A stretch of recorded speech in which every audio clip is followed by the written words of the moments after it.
27 June মুক্তি পাচ্ছে বহুল আলোচিত ভারতীয় সিনেমা কল্কি 2898 এডি। প্রায় 600 কোটি বাজেটের এই ব্যয়বহুল ছবিটি মুক্তির আগেই জানালো মহা আনন্দ সংবাদ। নাগ অশ্বিন পরিচালিত এই ছবিতে দেখা যাবে প্রভাস, দীপিকা পাড়ুকোন, অমিতাভ বচ্চন, কমল হাসানের মতো তুখোড় অভিনেতাদের। প্রযোজকরা জানালেন, মুক্তির আগেই নাকি নির্মাণ ব্যয় প্রায় অর্ধেক খরচ ঘরে তুলে নিতে পারছেন তারা। বলিপাড়ায় গুঞ্জন, মুক্তির আগেই 394 কোটি টাকা আয় করে ফেলছে প্রভাসের কল্কি। কিভাবে?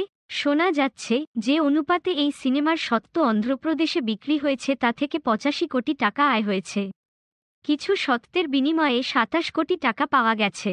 হায়দ্রাবাদের নিজাম স্বত্ব মারফত আয় 70 কোটি টাকা। ফলে অন্ধ্রপ্রদেশ টেকনোলজি সার্ভিস থেকে ছবির মোট আয় 182 টাকা। এভাবেই তামিলনাড়ু এবং কেরালা থেকে ছবির আয় 22 কোটি টাকা। কর্ণাটক থেকে প্রাপ্তি 30 কোটি টাকা।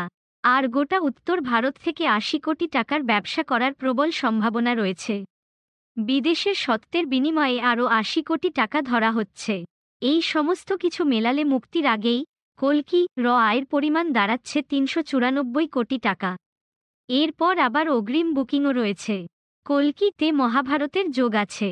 তার উপর ভিত্তি করেই ভবিষ্যতের গল্প সাজিয়েছেন পরিচালক নাগ অশ্বিন। এই ছবির সুবাদেই দীর্ঘ 38 বছর পর অমিতাভ বচ্চনের সঙ্গে স্ক্রিন শেয়ার করেছেন কমল হাসান। অশ্বত্থামার চরিত্রে অভিনয় করেছেন বিগ বি। আর কমল হাসান প্রধান খল চরিত্র সুপ্রিম ইয়াস্কিন।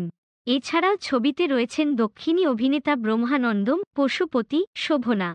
ভৈরবের ছায়াসঙ্গী বুজ্জির জন্য কণ্ঠ দিয়েছেন কীর্তি সুরেশ।